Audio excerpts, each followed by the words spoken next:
राज्य सरकारनं इयत्ता पहिलीपासून हिंदी भाषा सक्तीचा निर्णय घेतला आणि यामुळे महाराष्ट्र नवनिर्माण सेना चांगलीच आक्रमक झाली। शासनाच्या निर्णयाची प्रत फाडून तिची जाळपोळ करत मनसेनं या निर्णयाला विरोध दर्शवला।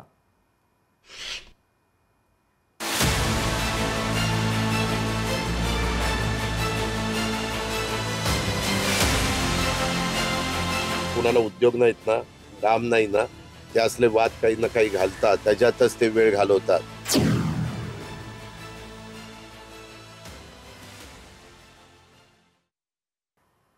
महाराष्ट्र सरकारनं राज्यातील मराठी आणि इंग्रजी माध्यमांच्या शाळांमध्ये पहिली ते पाचवीच्या विद्यार्थ्यांसाठी हिंदी ही तिसरी भाषा म्हणून सक्तीची केली आहे।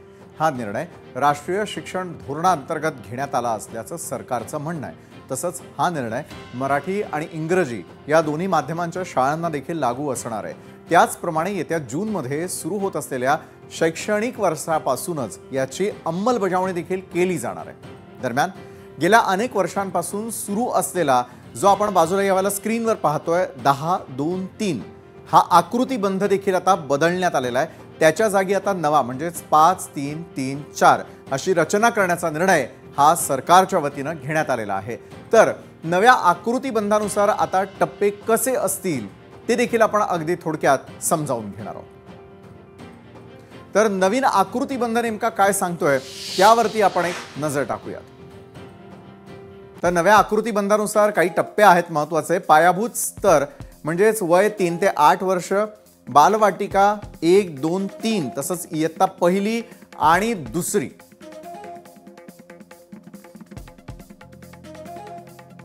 तर पूर्वतयारीचा स्तर काय असेल तर वय असेल 8 ते 11 वर्ष। त्याचबरोबर इयत्ता तिसरी, चौथी आणि पाचवीचा त्यामध्ये समावेश आहे। ज्यावेळेला पूर्वतयारीचा हा स्तर नोंदवण्यात आलेला आहे, पूर्व माध्यमिक स्तर असेल, यामध्ये वय वर्ष असेल 11 ते 14 वर्ष। इयत्ता 6वी, 7वी आणि 8वीच्या विद्यार्थ्यांचा यामध्ये समावेश असेल। त्यानंतर माध्यमिक स्तर, माध्यमिक स्तरामध्ये वय असेल वय वर्षे 14 ते एकूण 18 वर्ष, इयत्ता 9वी ते 12वी असा हा एक माध्यमिक स्तर देखील त्यामध्ये असेल। नव्या आकृतीबंधानुसारचे टप्पे आपण समजावून घेतले। दरम्यान कोणत्या वर्गासाठी कोणत्या शैक्षणिक वर्षापासून हिंदीची सक्ती केली जाणार आहे त्याची देखील आपण थोडक्यात माहिती जाणून घेऊयात। त्याचा देखील आपण अगदी थोडक्यात आढावा घेणार आहोत। तर अंमलबजावणी कशा प्रकारे असेल तर शैक्षणिक वर्ष 2025-26 पासून इयत्ता पहिली पासून त्याची अंमलबजावणी सुरू होतीये। मग शैक्षणिक वर्ष 2026-27 ला इयत्ता दुसरी, तिसरी आणि चौथी आणि त्यानंतरचा महत्त्वाचा टप्पा असेल 6वीचा। मग शैक्षणिक वर्ष 2027-28 मध्ये इयत्ता 5वी, 7वी आणि 9वी आणि 11वी अशा प्रकारे ही अंमलबजावणी हळूहळू करत पुढे आणली जाणार आहे। तर शैक्षणिक वर्ष 2028-29 पर्यंत इयत्ता 8वी, 10वी आणि 12वी त्यातही याची अंमलबजावणी पार पडताना दिसेल। म्हणजे 2025 ते 2029 कशा प्रकारे अंमलबजावणीची ही वर्ष असतील ते आपण अगदी थोडक्यात समजावून घेतलं। भारतासारख्या विविधतेने नटलेल्या या देशामध्ये भाषा ही केवळ लोकांना जोडण्यास मदत करत नाही तर कधी कधी भाषेवरून वाद देखील निर्माण होत असतात। सरकारने हिंदी भाषा सक्ती करण्याचा निर्णय घेतल्यानंतर मात्र राज ठाकरे आक्रमक झालेले आहेत। सरकारच्या निर्णयाचा त्यांनी कडाडून विरोध केलेला आहे। आम्ही हिंदू आहोत मात्र हिंदी नाही अशी पोस्ट त्यांनी केलेली आहे। तसंच आवाहनाला आव्हान समजणार असाल तर मात्र महाराष्ट्रात संघर्ष अटळ असल्याचा गर्भित इशारा देखील राज ठाकरेंनी यावेळी दिलेला आहे। तर एकंदरीतच ते काय म्हणतात, काय म्हणालेले आहेत राज ठाकरे त्यावर एक नजर टाकूयात। केंद्र सरकारचं सध्या जे सर्वत्र हिंदीकरण करण्याचा प्रयत्न सुरू आहे ते या राज्यात आम्ही यशस्वी होऊ देणार नाही। आम्ही हिंदू आहोत पण हिंदी नाही। येणाऱ्या आगामी निवडणुकांमध्ये मराठी विरुद्ध मराठी तर असा संघर्ष घडवून स्वतःचा फायदा काढून घेण्यासाठी हा सगळा अट्टहास सुरू आहे का असा थेट सवाल त्यांनी उपस्थित केलेला आहे, थेट प्रश्न त्यांनी उपस्थित केलेला आहे।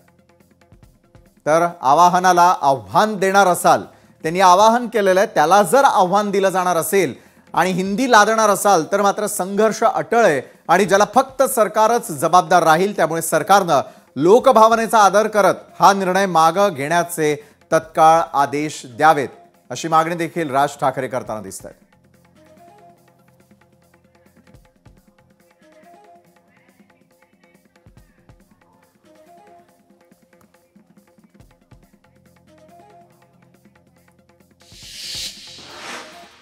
दरम्यान हिंदी भाषा सक्तीच्या या निर्णयाला विरोध होत असल्याबाबत जेव्हा उपमुख्यमंत्री अजित पवार यांना विचारण्यात आलं तेव्हा त्यांनी आपल्या रांगड्या शैलीमध्ये त्याचं उत्तर दिलं.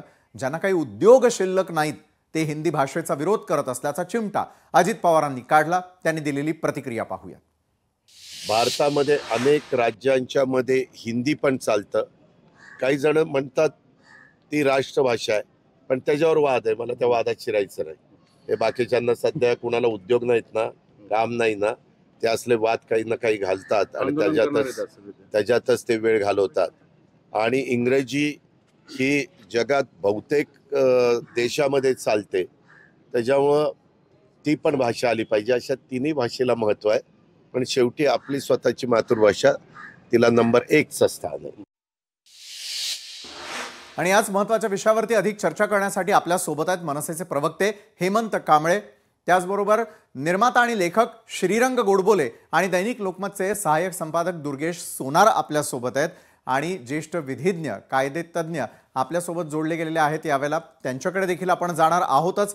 मात्र अगदी सुरुवातीला श्रीरंग गोडबोले सरांना मला विचारायचं आहे, यापूर्वी मराठीसाठी झालेले प्रयत्न, मराठीला मिळालेला दर्जा आणि त्यानंतर आत्ता होणारं रणकंदन कसं पाहायचं आणि कशी जगवायची आपण मराठी?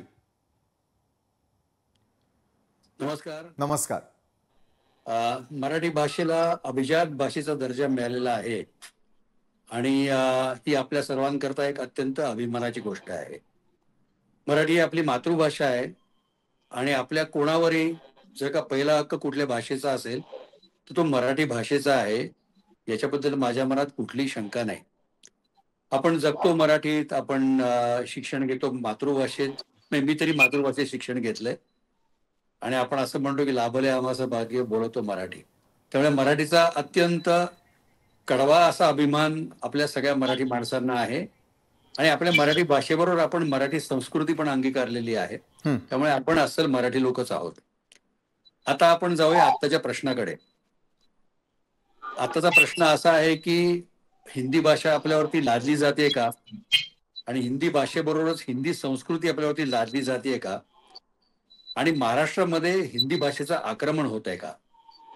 मला असं वाटतं की माननीय राजसाहेब ठाकरे यांनी जी भूमिका व्यक्त केलेली आहे त्याच्या मागे त्यांचं एक योग्य कारण आहे. जे कारण असं आहे की कुठेतरी मराठी टक्का घसरतोय का, मराठीची पिछेहाट होतीये का, आपल्यावरती बाहेरची संस्कृती लादली जाते का, आणि तसं जर का होत असेल तर त्यांनी केलेला विरोध हा मला अत्यंत योग्यच वाटतो. बरं, आपण NEP 2020 राष्ट्रीय शिक्षण धोरण 2020 कडे जर का गेलो त्याच्यामध्ये एक वेगळ्या पद्धतीची मांडणी केली आहे. आणखी ती काय केली ती आपण समजून घेतली पाहिजे. त्याच्यामध्ये आपल्याला त्रिभाषा सूत्र सुचवलेलं आहे आणि त्या त्रिभाषा सूत्रामध्ये असं सुचवलेलं आहे की त्यातल्या 2 भाषा या मूळ भारतीय असल्या पाहिजेत आणि तिसरी भाषा इंग्रजी असली पाहिजे. बरोबर.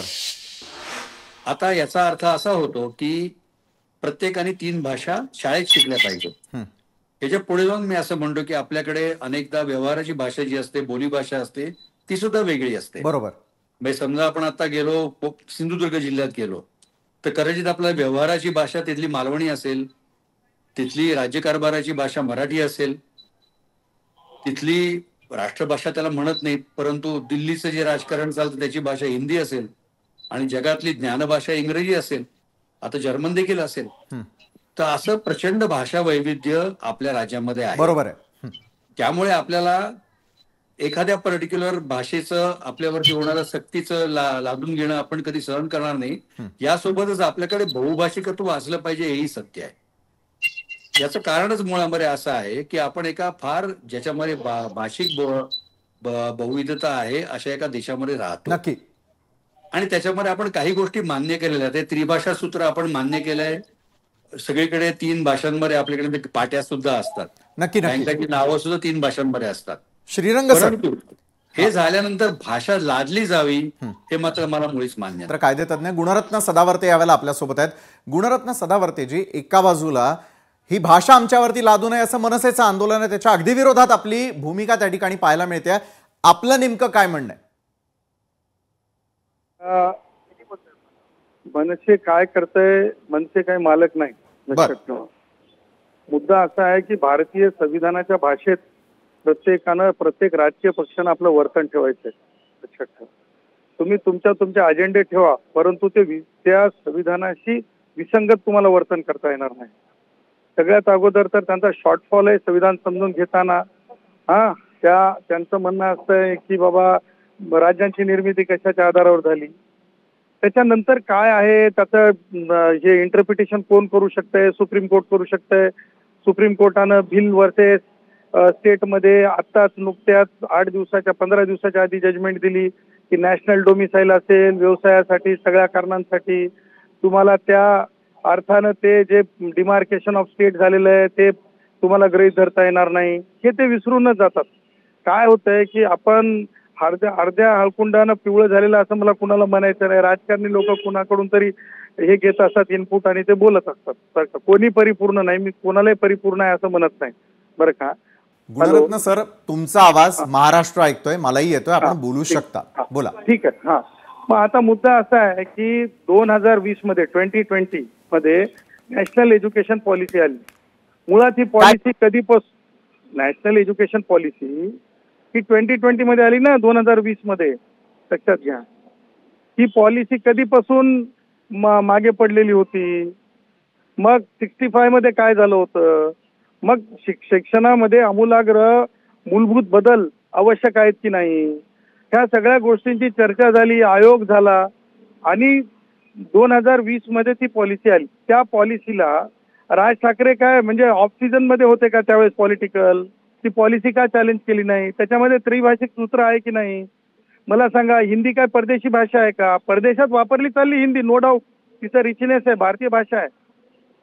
परंतु मला सांगा, तुम्ही 2020चा जो पॉलिसी आहे ती पॉलिसी न चॅलेंज करता, म्हणजे मुलांच्या बाबतीत तुमचं काय हरकत नाही परंतु फळांच्या बाबतीत हरकत आहे, तेव्हा तुम्ही काही करत नाही. आणि त्यानंतर काय करता तुम्ही 2000 मध्ये परत जे आहे त्याच्या अगोदर 2000 मध्ये आपण इंग्रजी भाषा आणली. त्यावेळेस तुमचं बोलणं बंद होतं का, गप्प होतं? मी काय गुराखी साहित्यामध्ये वाढलेला माणूस, गुराख्यांमध्ये वाढलेला माणूस, पण माझं बोलणं जरा डोबळ असतं बरं का. तर त्याच्यामुळं तेव्हा मला म्हणायचं नाही तोंडामध्ये मुख गिळून बसल्या होत्या काय? तेव्हा काय झालं तुम्हाला? तेव्हा ती पाश्चात्य ब्रिटिशांची इंग्रजांची ती भाषा वाटली नाही. ठीक आहे, आता पुढं जाऊन तुम्ही डेव्हलप केलं स्वतःला.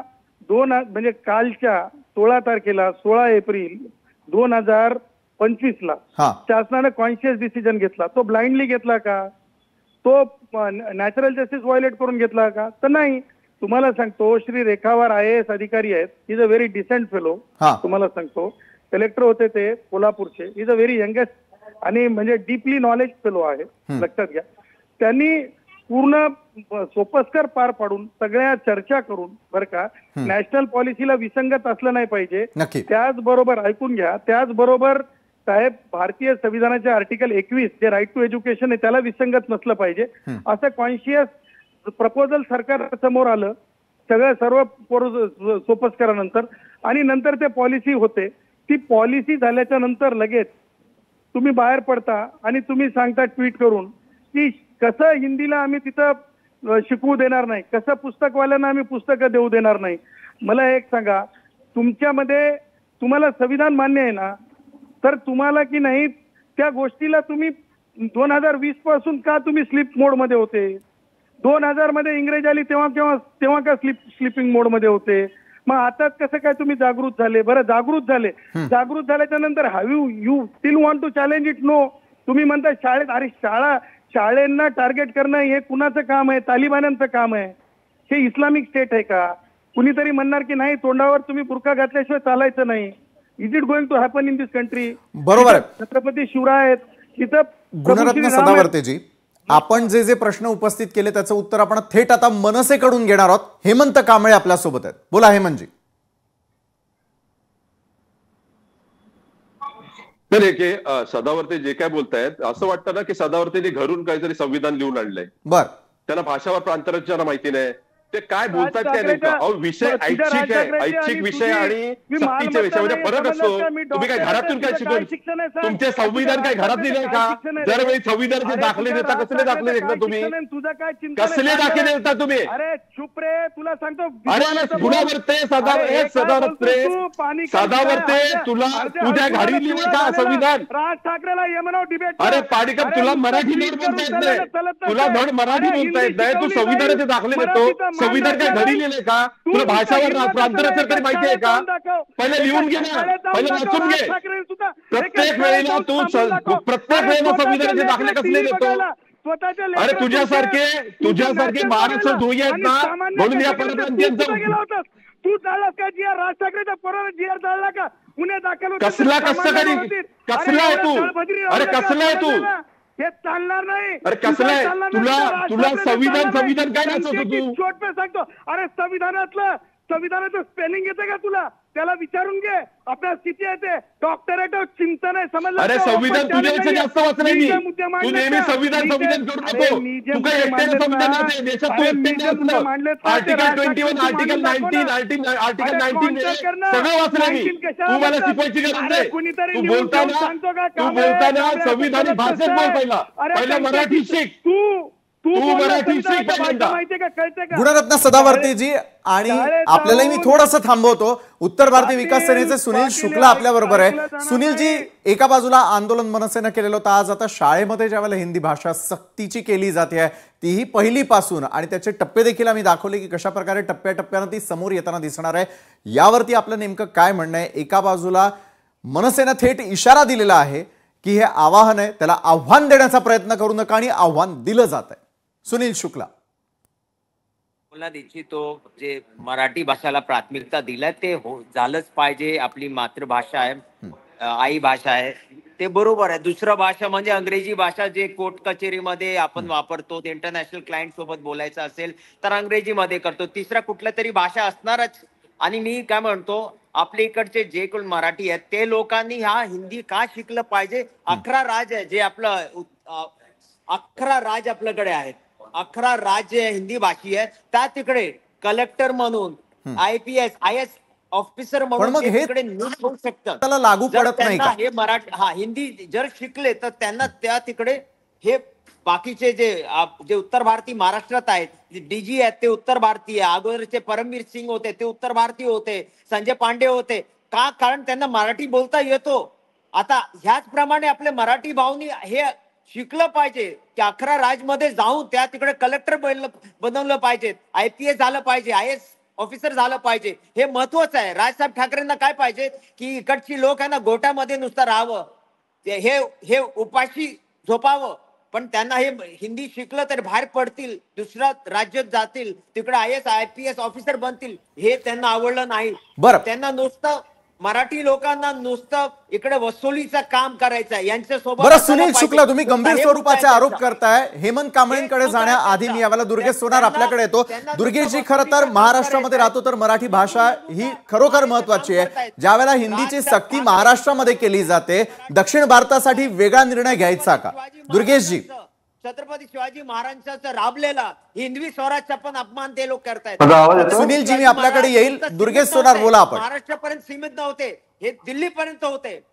मराठी भाषेच्या संदर्भामध्ये बोलत असताना माझा आवाज पोहोचतोय ना? हो, पोहोचतोय. मराठी भाषेच्या संदर्भामध्ये बोलत असताना मुळातच आपण एक लक्षात घेतलं पाहिजे की मराठी ही महाराष्ट्राची भाषा आहे, आपली लोकभाषा आहे, आपली मातृभाषा आहे. मुळात हे जे राष्ट्रीय शैक्षणिक धोरण जे आलं, त्या राष्ट्रीय शैक्षणिक धोरणाचा जो अभ्यासक्रम आराखडा निश्चित केला गेला त्याच्यामध्ये भाषा त्रिसूत्री मांडली गेली. भाषा त्रिसूत्री मांडत असताना त्याच्यामध्ये प्रामुख्याने पहिला भर जो आहे तो मातृभाषेतून शिक्षणाचाच आहे. त्यामुळे मराठीतलं शिक्षण हे असलंच पाहिजे. आता राहिला प्रश्न हिंदी सक्ती करण्याचा, तर मला असं वाटतं की हिंदी सक्ती करून उपयोगाची नाही. मुळात कोणत्याही भाषेची सक्ती करणं हे मला योग्य वाटत नाही. कारण मुळात आपण जन्माला येतो ते एका विशिष्ट, आपली एक विशिष्ट भाषा घेऊन, एक विशिष्ट संस्कृती घेऊन आपण जन्माला येतो. आपण महाराष्ट्रात जर जन्माला आलो असू, मराठी कुटुंबात जन्माला आलो असू, तर ती भाषा मराठी ही आपली मातृभाषा आहे. त्यामुळे मराठी भाषेमध्ये शिकणं हे आवश्यक आहे. पहिलीपासून हिंदीचा अट्टास कशासाठी? मुळात पहिलीचं जे वय आहे मुलांचं ते जर आपण लक्षात घेतलं ते कदाचित दुसरी भाषा शिकूही शकतील, पण हिंदीच कशाला? राष्ट्रीय शैक्षणिक आराखडा जो आहे, अभ्यासक्रम आराखडा जो आहे, त्यात कुठेही हिंदी अनिवार्य करा असं म्हटलेलं नाही. माझ्याकडे नक्की परत आहे त्या आराखड्याची, जो नॅशनल करिक्युलम फ्रेमवर्क जो आहे त्याच्यामध्ये कुठेही म्हटलेलं नाहीये की हिंदी अनिवार्य करा. मुळात काय होतं की जेव्हा आराखडा ठरला जातो त्याच्यावरती विचारमंथन केलं जातं तेव्हा त्याचा अर्थान्वयन करण्याची जी जबाबदारी अधिकाऱ्यांवरती असते, सरकारवरती असते, प्रशासनावरती असते, त्याचा अर्थ चुकीचा लावला जातो. त्यांनी जे टप्पे केले R1 आणि R2 हे पहिली ते 5वी पर्यंतचा तो गट आहे.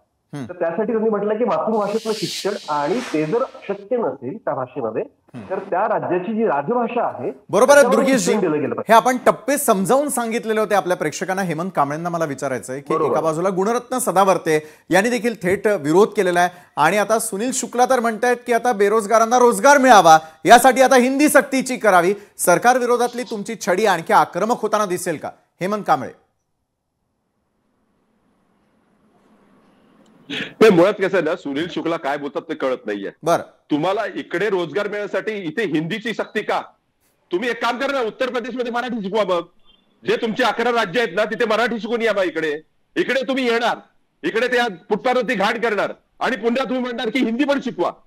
इथे हिंदी शिकण्यासाठी आम्हाला सक्ती करणार. हिंदी कुठली भाषा, ज्या भाषा इतर भाषा आहेत त्या ऐच्छिक भाषा आहेत. ते जे काही दाखले देतात ना, जर्मन भाषा शिकणार का फ्रेंच भाषा शिकणार, या ऐच्छिक भाषा आहेत. पण पहिलीपासून जी हिंदीची सक्ती आहे ना त्याला आमचा सक्त विरोध आहे. आमच्याकडे जर तुम्ही 3 भाषा त्रिभाषा सूत्र केलं तर कोणता विषय गाळणार आहेत तुम्ही इतिहासाला गाळणार आहे? तुम्ही इतिहास विषय गाळणार आहे? तुम्ही भूगोल गाळणार आहे की नागरिकशास्त्र गाळणार आहे? पालकांना नेहमी गणित आणि विज्ञान हे विषय लागतात, मग कोणता विषय गाळणार आहे तुम्ही? मुळात या विषयावरती ते सुनील शुक्ला असेल कारण ते गुणवंत कोणते सदावर्ते, या दोघांचा अभ्यासच नाहीये. ते आले तिकडे, ते फक्त संविधान नाचवतायत, आणि हे इकडे गायपट्ट्यातलं हिंदी आमच्यावरती लादायचा प्रयत्न करतायत. इकडे तुम्ही आलात आमची भाषा शिकायला लागेल, मराठीची सक्ती असेल, हिंदीची सक्ती खपून घेणार नाही. संविधान आहे देशाची, समजलं का तू? संविधान तू मला शिकू नको, संविधान तुझ्या घरी राज ठाकरेला सांग, समजलं का? संविधानाला नाचवतायत म्हणतोस का? तुला लाज वाटते का थोडी? तू ज्या भाषेत बोलशील त्या भाषेत बोलायची तयारी आहे माझी. तू ज्या भाषेत बोलशील त्या भाषेत बोलायची तयारी आहे. तू संविधानाच्या गोष्टी मला शिकव, संविधान तुझ्यापेक्षा जास्त वाचलंय. संविधानावर चुकीचं बोलतोस. इस्लामिक देश मला माहिती आहे काय बोलतो ते. तू मराठीच्या भाषेवर बोल, जो विषय त्याला बोल. संविधानाला नाचवतो तू ज्या भाषेत जो विषय आपण पुन्हा एकदा हिंदीची सक्ती या विषयाकडे बोलूयात. आपण गुणरत्न सदावर्ते जी नहीं कर सकता कांबळे, तेरे को हिंदी में बोल रहा हूँ. तू ना पहले संविधान तेरे राज ठाकरे को पढ़ा, बाद में पॉलिसी पढ़ा. तुझ्यापेक्षा चांगली हिंदी पण बोलू शकतो मी, तुझ्यापेक्षा चांगली हिंदी पण बोलतो. तू विषयाला धरून बोल, मधून आल्याच्या नंतर तू विषयाला धरून बोल, चिंतन मराठीच्या सक्तीच्या विषयाला धरून बोल. तू काहीतरी बडबड करू नको, विधिशक्ती चालू करू नको. कोहिनूर मधून लिफ्ट होत नसते रे, तुला कळत नाही. तुला विषयाला धरून बोल. कळत नाही. आपण पुन्हा एकदा मूळ मुद्द्याकडे वळूयात. हेमंत कांबळेजी, धार आपण सक्तीची करणार आहात का? अगदी थोडक्यात मला इतरही मान्यवरांकडे जायचंय. हेमंत कांबळेजी, काय विषय काय म्हणाला तुम्ही? माझं म्हणणं आपली धार आणखी आता मजबूत करत सरकार विरोधामध्ये आपण जाणार आहात का? सरकारला सक्तीचा निर्णय मागे घेण्यासाठी काय करणार आहे मनसे? महाराष्ट्र नवनिर्माण सेनेच्या पक्षाच्या स्थापनेपासून मराठी भाषा, महाराष्ट्राची अस्मिता हे महाराष्ट्र नवनिर्माण सेनेचं अतूट नातं आहे. त्यामुळे मराठी भाषा आणि अस्मिता याच्याबरोबर कोणतीही तडजोड होणार नाही. तडजोड करणार नाही आपण असं म्हणताय. श्रीरंग गोडबोलेंना मला विचारायचंय यावरती आता सुवर्णमध्ये नेमका काय काढायचं ज्यावेळेला सक्ती केली जाणार आहे, आणि हा पुन्हा एकदा राजकारणाचा विषय होतो त्यावेळेला भाषा हा तर आपल्या सगळ्यांच्या अस्मितेचा विषय. श्रीरंग गोडबोलेजी, महाराष्ट्रामध्ये एकच भाषा सक्तीची असली पाहिजे, ती म्हणजे मराठी. आणि ते जे सक्तीकरण आहे ना ते 100% व्हायला पाहिजे. कारण अजूनही आपल्याला अनेक शाळांमध्ये असं दिसतं की फक्त एक बॉक्स टिक करायचा म्हणून मराठी बोलल्यासारखं दाखवतात, पण महाराष्ट्रातल्या प्रत्येक माणसाला मराठी बोलता येते का, लिहिता वाचता येते का, हा एक फार मोठा प्रश्न आहे. मी विद्यार्थ्यांबद्दल बोलतोय, नंतर बाहेरून आलेल्या लोकांबद्दल बोलत नाहीये. महाराष्ट्रातल्या शाळांमधनं शिकून बाहेर पडणाऱ्या प्रत्येक मुलाला मराठी लिहिता वाचता आली पाहिजे. तो हा या राज्याचा अस्मितेचा प्रश्न आहे, हे मला 100% मान्य आहे. आता आपण जाऊया त्रिभाषा सूत्राकडे. त्रिभाषा सूत्रामध्ये एडीपी 2020 मध्ये असं सांगितलेलं आहे की 2 मूळ भारतीय भाषा आणखीन 1 परदेशी भाषा शिकली पाहिजे. त्याच्यामध्ये समजा एखाद्याने असं ठरवलं की मी मराठी शिकतो आणि हिंदी मराठी या संस्कृत भाषा आहेत, त्यांचा मला अभ्यास करायचा आहे म्हणून मी संस्कृत भाषा शिकतो, तर हा त्याचा चॉईस आपण काढून घेणार आहोत का? कारण मराठी सक्तीची आहे आणि भारतीय 2 भाषांचा आपल्याकडे पर्याय आहे. बरोबर. समजा मी असं म्हणलं मला संस्कृत शिकायचे, मी शिकू शकत नाही कारण हिंदी तुम्ही सक्तीची केली आहे. बरं, हिंदी आणि मराठी दोन्ही संस्कृतोद्भव आहेत. ज्याला मराठी येते त्याला हिंदी येतच थोडंफार का होईना, पण संस्कृत जर का मी शिकलो तर मला आणखीन आपल्या संस्कृतीची ओळख होईल. मग समजा मी मराठी संस्कृत आणि मला वाटलं की आता नवीन सगळं जे होणार आहे धोरण जगामध्ये जास्तीत जास्त आता प्रगती होते जर्मनीत होतीये, मी संस्कृत पण घेतो आणि जर्मन पण घेतो. हे ओपन ठेवा ना. ज्याला असं वाटतं की मला उत्तर प्रदेशात जायचंय, IAS अधिकारी व्हायचंय, मला हिंदी शिकायचंय, त्याला हिंदी शिकू द्या. ज्याला असं वाटतं की मला राष्ट्रीय पातळीवरती जाऊन काम करायचंय, त्याला आनंदाने हिंदी शिकू द्या. हा चॉईस ठेवा, सक्ती करू नका, असं माझं म्हणणं आहे. बरोबर. जर का संसाधनांच्या बाबतीत असं होणार असेल, मला थोडं कंप्लीट करू द्या. समजा संसाधनांच्या बाबतीत असं होणार असेल की तुम्ही मराठीत शिकवणं अनिवार्यच आहे, दुसरी कुठली भारतीय भाषा शिकवायची एखाद्या शाळेला जर का प्रश्न असेल की आम्हाला संस्कृत भाषा शिकवायला मिळणार नाही, मला दुसरी कुठली तरी भाषा शिकवायला लागणार आहे, मग तुम्ही काय करणार आहात हा प्रश्न राहतो. निश्चित आपण जी त्रिसूत्री समजावून सांगितलेली आहे ती निश्चितच महाराष्ट्रातल्या जनतेलाही कळलेली असेल. खरं तर अनएंडिंग अशा प्रकारचा हा विषय आहे, यावरती खरोखर वेगळी आणखी एक चर्चा आपण करूयात. आज वेळेची मर्यादा आहे आणि त्यामुळे आपल्याला इथंच थांबावं लागतंय. धन्यवाद हेमंत कांबळेजी, सुनील शुक्ला, त्यानंतर श्रीरंग गोडबोलेजी, नंतर दुर्गेश सोनारजी आणि गुणरत्न सदावर्ते. आपण या चर्चासत्रात आमच्यासोबत जोडला गेलात त्यासाठी. लोकशाही मराठी ऐका, पहा, जागरूक रहा.